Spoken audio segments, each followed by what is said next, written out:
ओम शांति। ओम शांति।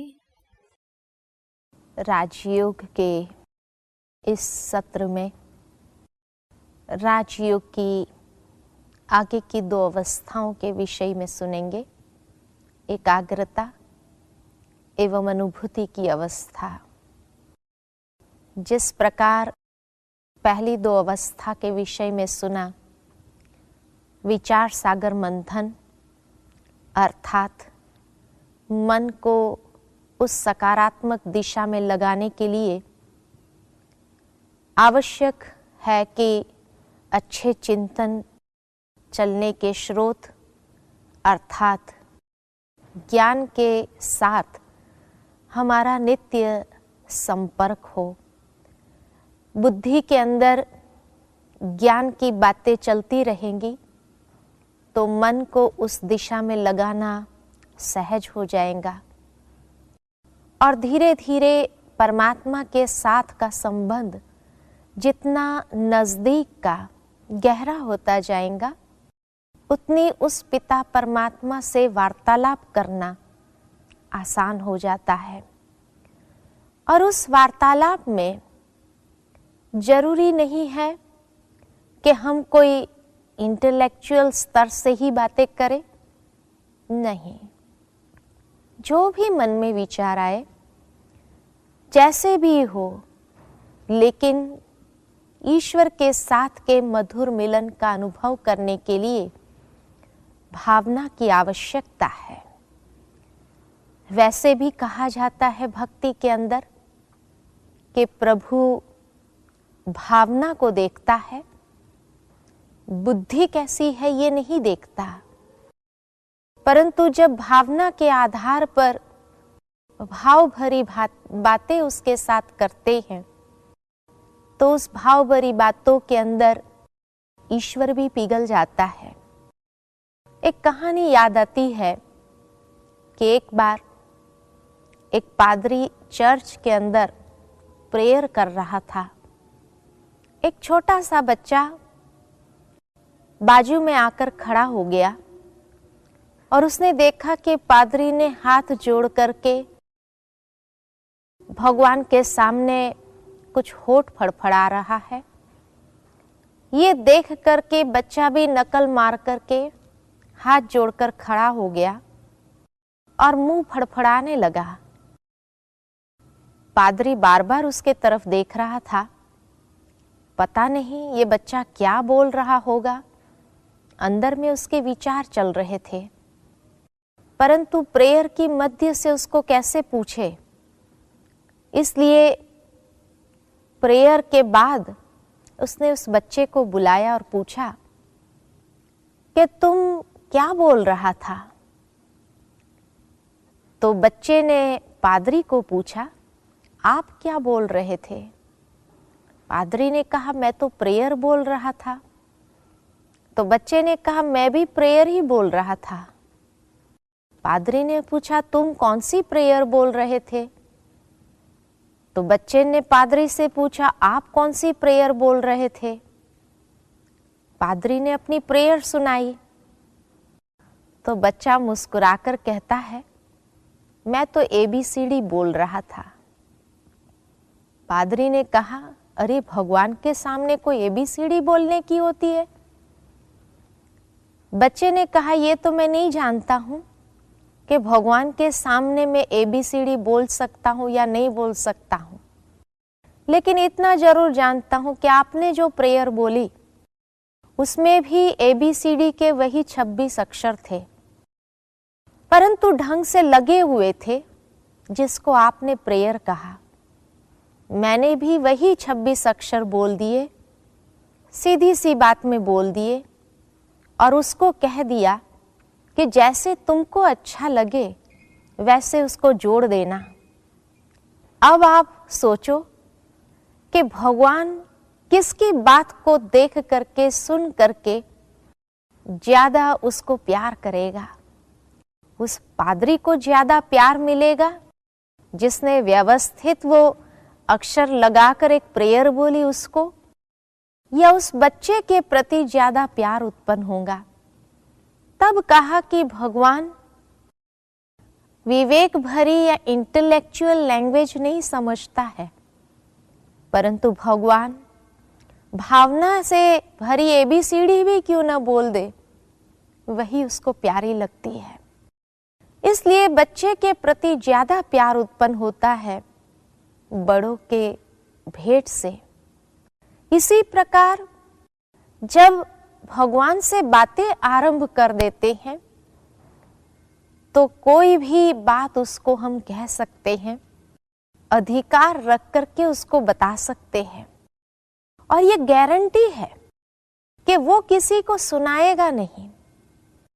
दुनिया में आज कितना भी कोई नजदीक का दोस्त क्यों न हो, अपनी पर्सनल बात अगर उसको सुनाते भी है, कई बार कहते भी है कई लोग कि ये बात मेरी अपनी पर्सनल है जो मैं तुम्हें सुना रहा हूं, लेकिन भूल से भी तुम किसी को ये बात बताना नहीं। लेकिन फिर भी जब उसके मुख से भी वो बात निकल जाती है, घूम फिर करके वो बात वापस अपने पास आती है, तब हम उस दोस्त को भी कहते हैं, अरे मैंने इतना विश्वास रखा था तुम्हारे ऊपर और तुमने ये बात बता दी। मैंने समझा ही नहीं था तुम ऐसा अपने में ये बात समा नहीं सकेगा। लेकिन सोचने की बात है कि मेरी अपनी बात, पर्सनल बात अगर मैं अपने पेट में नहीं समा सकी, तो क्या गारंटी है कि दूसरा मेरा कितना भी नजदीक का व्यक्ति क्यों न हो, लेकिन वो मेरी बात को समाएगा? नहीं समा सकता है। जब मेरी बात मेरे 32 दांतों के बीच से भी निकल गई, तो जरूर है कि पड़ोसी या दूसरा व्यक्ति मेरी बात को हजम करने की शक्ति नहीं रखता है। उसके 32 दांतों के बीच से भी निकल ही जाएंगी। लेकिन भगवान के साथ के रिश्ते में ये गारंटी है कि कोई भी बात अगर हमने अपनी सुना भी दी उसको, वो कभी किसी को नहीं सुनाएगा, और ही समय पर वो हमारा मददगार बन जाता है। उलझन भरे समय में भी वो रास्ता निकाल लेता है और हमें पार करा देता है। इसलिए कहा, ऐसा नजदीक का रिश्ता हो जिसके आधार पर हम उस संबंध का सुख भी उनसे ले। आज दुनिया के कितने भी संबंध नजदीक के, हमारे प्यार भरे संबंध क्यों न हो, लेकिन जरूरी नहीं है कि उस संबंध का सुख हम भोग पाते हैं। संबंध का सुख के बजाय आज दुख की दुनिया बन चुकी है, तो दुख की दुनिया में दुख की प्राप्ति अधिक होती है, और इसलिए वो संबंध निभा नहीं पाते हैं। भगवान एक ऐसा है जो वफादारी से वो संबंध निभाता है और निभा करके हमें भी सिखाता है। कई बार ये देखा जाता, घर में बहुत सारे मेहमान आ जाए, कितनी भी हम उनकी देखभाल करें, हर चीज परफेक्ट रखें, लेकिन कहीं न कहीं कोई न कोई कमी पेशी जब आ जाती है और उस बात को लेकर के नाराज हो जाते हैं, तो घर के नजदीक के व्यक्ति उस बात को ढकने के लिए बात को फेर लेते हैं ताकि सामने वाले व्यक्ति को बुरा न लगे। ठीक इसी तरह भगवान के साथ कब भी वो संबंध जोड़कर देखे, वो ऐसा प्रीतम भी बन जाता है कि हमारी हर बात को, हर कमी पेशी को जीवन में ढक भी लेता है, किसी के सामने प्रदर्शित होने नहीं देता। ये उसका प्यार है। और ये परमात्मा प्यार को जो अनुभव कर लेता है, वो हर कदम उस सुख का एहसास करने लगता है कि वाह हे भगवान, कैसी तेरी लीला है। कोई समझ नहीं पाता उस लीला को। ये अंदर से एक वाह वाह के गीत शुरू हो जाते हैं, निकलने लगते हैं, क्योंकि हर घड़ी की उसकी लीला को जब देखते हैं, ये नहीं है कि भगवान ने सिर्फ उन गोप गोपियों के साथ लीलाएं की, लेकिन आज के संसार में भी, अदृश्य रूप में भी हम उस लीला का अनुभव कर सकते हैं अपने जीवन में, और उसके आधार पर प्यार से उसकी याद बनी रहती है। एक बार एक बहन थी, उनके 3 बेटे थे, और वो 3 बेटे बड़े होकर के पढ़ लिख कर के अलग अलग शहरों में चले गए नौकरी धंधे के अर्थ। बूढ़ी होती चली गई, परंतु कभी भी उस माता से पूछेंगे कि माता जी आपको कितने बेटे हैं, हमेशा उसका उत्तर यही होता था कि मुझे 4 बेटे हैं। 3 बेटे तो उसको अपने थे ही थे, और चौथा बेटा उसने भगवान को माना था। हर रोज वो भगवान से नित्य ऐसी बातें किया करती थी कि जैसे उसका वो हर घड़ी सुन रहा हो। एक दिन बुढ़िया दोपहर तक दिखाई नहीं दी। जब उसके घर में जाकर के देखा, 12-1 बजे तक वो तैयार होकर के बैठी हुई थी, तो उसको पूछा, सवेरे से आप दिखाई नहीं दी? तो उसने कहा कि आज मैं अपने बेटे के साथ ही बैठी हुई थी अंदर में। किसी ने पूछा भी, क्या वो 3 में से कोई आया है क्या? कहा नहीं, वो तो अपने अपने नौकरी धंधे में लगे हुए हैं, लेकिन चौथा बेटा जो मेरे साथ है उसके साथ बातें कर रही थी। पूछा कि क्या बातें चल रही थी? तो उस बुजुर्ग माता ने बताया कि रात से ही मुझे बुखार चढ़ा था, सवेरे उठी भी लेकिन उठने की हिम्मत नहीं हुई। शरीर बहुत टूट रहा था, गला सूख रहा था, आंखें जल रही थी।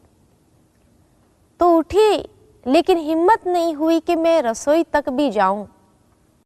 तो कहा, मैंने उस बच्चे को कहा कि बेटे, 3 में से अगर एक कोई होता था तो कम से कम 1 गिलास पानी तो पिलाता था। आज वो 3 तो है नहीं, लेकिन तुम मेरे साथ में जो हो, क्या तुम मुझे 1 गिलास पानी नहीं पिलाओगे? कोई आया नहीं, लेकिन उस बुढ़िया ने कहा कि मेरा गला जो सूख रहा था गीला हो गया, और मुझे ये संतुष्टि हुई जैसे कि मैंने पानी पी लिया है। उसके बाद मैं लेट गई तो लगा जैसे कोई पैर दबा रहा है। उसके बाद महसूस हुआ कि जैसे कोई सर दबा रहा है। उतने में ही नींद आ गई। तो जब 1-2 घंटे के बाद उठती हूँ, देखती हूँ न बुखार है, शरीर में ऐसी एक चुस्ती आ गई है। कहा, ये बेटा तो ऐसा बेटा है कि बस एक हाथ घुमाता है, सब ठीक कर देता है। कोई ऐसा बेटा भी नहीं होगा जो इतनी सेवा करे। भगवान ऐसा बेटा भी बन जाता है जो बेटे का सुख देकर सेवा भी करता है। तो इसलिए कहा, सर्व संबंधों का सुख उस परमात्मा से हम प्राप्त कर सकते हैं और अपने जीवन में उसके गहरे से गहरे, नजदीक से नजदीक अनुभव कर सकते हैं। और जितना ये अनुभव ज्यादा से ज्यादा होने लगता है, उतना उसकी याद इतनी स्वाभाविक हो जाती, जो उसकी याद में समाना, एकाग्र हो जाना कोई बड़ी बात नहीं है। मन समा जाता है, खो जाता है। और ये समाने का अनुभव ऐसा होता है जैसे सागर के तले में चले जाना। आपने तैरक देखे होंगे। कुछ तैरक ऐसे होते हैं जो तालाब में तैरने वाले होते हैं, कुछ नदी में तैरने वाले होते हैं, और कुछ सागर में तैरने वाले होते हैं। जो सागर में तैरने वाले तैरक होते हैं, उनको नदी में तैरना अच्छा नहीं लगता है। उनको लहरों से टकराना और उस मस्ती में खेलना अच्छा लगता है। लेकिन सागर में तैरने वाले भी 2 प्रकार के तैरक होते हैं, एक होते हैं जो लहरों से टकराते हैं, सरफेस पर स्विम करते हैं, और दूसरे प्रकार के वो तैरक होते जो सागर के डीप जाकर के फिर वहां से डाइव करके भीतर चले जाते हैं। और जो सागर के भीतर चले गए उनका अनुभव अगर पूछो तो घंटों तक वो नीचे रहते हैं और उन्हें ऐसा अनुभव होता कि एक दूसरी दुनिया में चले गए। और उस दुनिया को एक्सप्लोर करने में, खोजने में इतना आनंद आता है, कितने घंटे बीत गए उन्हें बाहर की दुनिया का जैसे कोई होश ही नहीं है, कोई भान नहीं है। बाद में कई लोग ऊपर से जब उनकी रस्सी आदि खींचते हैं तब उन्हें होश आता ऊपर जाना चाहिए, क्योंकि एक दूसरी दुनिया को एक्सप्लोर कर रहे होते हैं।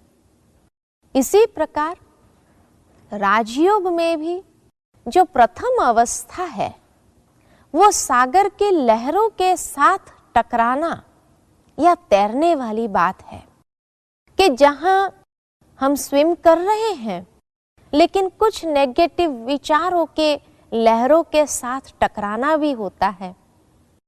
परंतु यह तीसरी अवस्था ऐसी अवस्था है जहां हम सागर के गहराई में चले जाते हैं, समा जाते हैं, खो जाते हैं और एक अलग दुनिया में जैसे प्रवेश कर लेते हैं।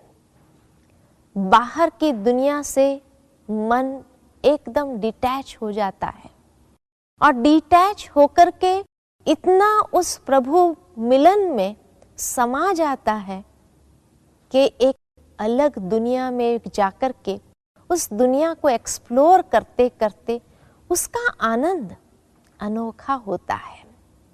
ये तीसरी अवस्था एकाग्रता की होती है, जहां और कोई बात का होश नहीं है। कितना समय बीत गया, बाहर की दुनिया में क्या हो रहा है उससे जैसे बिल्कुल मन कट ऑफ हो जाता है। और उसके बाद चौथी अवस्था आती है जिसको कहा जाता है अनुभूति की अवस्था। और ये अनुभूति की अवस्था कि जहां जो अनुभव करना चाहो वो अनुभव प्राप्त कर सकते हैं। कभी मानो कोई बात को लेकर के मन अशांत हो गया है तो शांति के सागर में समा जाओ और शांति के सागर में जाकर के शांति का अनुभव करे और मन एकदम शांत और शीतल हो जाए। कभी कोई बात को लेकर मन दुखी हो गया है तो सुख के सागर में चले जाओ, सुख का अनुभव करने लगो। इतना सुख का अनुभव होता है जिसको कहा जाता है अति इंद्रिय सुख, जो इंद्रियों से परे का सुख होता है, जो गोप गोपियों ने अनुभव किया। इसी प्रकार कभी कोई बात को लेकर के उदासी में चले गए तो आनंद के सागर में चले जाओ और आनंद के सागर में समाकर आनंद का अनुभव करें। कभी चिंतन में मन व्यस्त हो गया है तो ज्ञान के सागर में समा जाओ। ज्ञान की अनेक भिन्न भिन्न बातों को लेकर के मन में चिंतन लाते रहे। इतना सुंदर चिंतन चलता है जो उसमें से बाहर निकलने को या फालतू बातें अगर कोई कर भी रहा होगा तो भी हमको कोई इंटरेस्ट नहीं आता है। इस प्रकार अलग अलग अनुभूति की अवस्थाएं हैं और ये अनुभूति की अवस्था जैसे महसूस होने लगती है। बैठे हैं, कहाँ खो गए, समा गए, कितना समय बीत गया। मन इतना प्रसन्नता का अनुभव करता है, एक आत्म संतुष्टि का अनुभव करता है कि जब उसमें से बाहर आते हैं तो भी जैसे मन प्रफुल्लित, प्रसन्न चित्त महसूस होता रहता है। और सारा दिन भी ऐसा जाता है कि जैसे एक अलग दुनिया में खोए हुए हैं, चल रहे हैं, कर्म कर रहे हैं, लेकिन कर्म करते हुए भी वो कर्म हमें खींचता नहीं है, लेकिन उस कर्म को भी उपराम स्थिति से जैसे करते जा रहे हो। इतना सुंदर वो अनुभव होता है। चल रहे हैं, किसी से बात कर रहे हैं, सामने वाला भी ये महसूस करता है कि अरे ये कोई अलग दुनिया में आज खोया हुआ लगता है। भले हम वही हैं, बातें कर रहे हैं, उनकी बातें सुन रहे हैं, लेकिन उसका प्रभाव हमारे मन को प्रभावित नहीं कर सकता है, और न ही वो बातों का इफेक्ट हमारे मन की स्थिति के ऊपर आ सकता है। नहीं, वो बात भले कितनी भी सीरियस क्यों न हो, कितनी भी दुखदाई क्यों न हो, लेकिन दूसरों को भी उस दुख की अनुभूति से बाहर निकालने वाली वो स्थिति होती है, जो कई बार कई लोग फिर कहते भी है, इस व्यक्ति के संग में चले जाओ, ऐसा लगता है जैसे दुख दर्द सब भूला हुआ है, और हम भी कुछ समय के लिए अपने दुख दर्द को भूल जाते हैं, और वो व्यक्ति ऐसा मैग्नेट की तरह बन जाता है कि लोग उसके साथ रहना चाहते हैं, उसके साथ समय बिताना चाहते हैं, क्योंकि समझते हैं कि इनकी बातों के अंदर किसी की निंदा ग्लानि ऐसी बातें नहीं होंगी, लेकिन ऐसी आत्मा उन्नति की बातें होती है, अनुभूति की बातें होती है। भले वो बात न भी करे तो भी उनके संग में रहने से जैसे हम चार्ज्ड हो जाते हैं, अंदर से जैसे आत्मा की बैटरी चार्ज होती जा रही है, ऐसी महसूसता आने लगती है। ये है चौथी अवस्था, अनुभूति की अवस्था, कि जहाँ हम अपने अंदर की बैटरी को नित्य चार्ज करते रहते हैं। तो ये चारों अवस्था राजयोग की है। प्रथम अवस्था विचार सागर मंथन अवस्था, मनन चिंतन की अवस्था। दूसरी अवस्था परमात्मा के साथ का नजदीक का संबंध जोड़ करके रूहान की अवस्था। तीसरी अवस्था कि जहाँ हम उस गहरे सागर में समा जाते हैं, और समा करके चौथी अवस्था अनुभूति की अवस्था। ये दो अवस्था में बहुत कम अंतर रहता है, एकाग्रता और अनुभूति। एकाग्रता अर्थात दूसरी हर बातों से मन ऊपर हो जाता है, कुछ नहीं दिखाई दे, बस अपना लक्ष्य वही सामने स्पष्ट हो। एकाग्रता की बात को लेकर के एक छोटी कहानी याद आती है कि एकाग्रता किसको कहा जाता है। तो एकाग्रता अर्थात कि जब पांडव और कौरवों को गुरुजी धनुर्विद्या सिखा रहे थे, सारे थियोरेटिकल ज्ञान दे देने के बाद प्रैक्टिकल एक टेस्ट पेपर लेने का मन हुआ, तो गुरुजी ने एक चिड़िया रखी वृक्ष के ऊपर, और एक एक को बुलाते गए कि तुम्हें क्या दिखाई देता है। हर एक ने कहा हमें चिड़िया दिखती है, पेड़ भी दिखता है, पत्ते भी दिखते हैं, बादल भी दिखता है, आकाश भी दिखता है। जैसे ये जो जो दिखाई देता था वर्णन करते थे, गुरुजी उनको साइड कर देता था। लास्ट में जब अर्जुन आया और उसको पूछा कि अर्जुन तुम्हें क्या दिखाई देता है, उस समय अर्जुन ने एक ही बात कही कि मुझे चिड़िया की आंख के सिवाय कुछ नहीं दिखाई देता है। इसको कहा जाता है एकाग्रता। योग में भी जब हम बैठते हैं, आसपास बहुत सारी चीजें हमें दिखाई देती है, क्योंकि योग खुली आंखों से करना होता है, बंद आंख से तो करना नहीं है। बहुत सी चीजें दिखाई देंगी, परंतु हमारा ध्यान उस लक्ष्य की ओर हो कि परमात्मा के सिवाय मुझे कुछ नहीं दिखाई दे। इसको कहा जाता है एकाग्रता। और उसमें जब समा जाते हैं तब अनुभव होने लगता है। अनुभव करना कोई बड़ी बात नहीं है, अनुभव कभी भी कोई भी कर सकता है।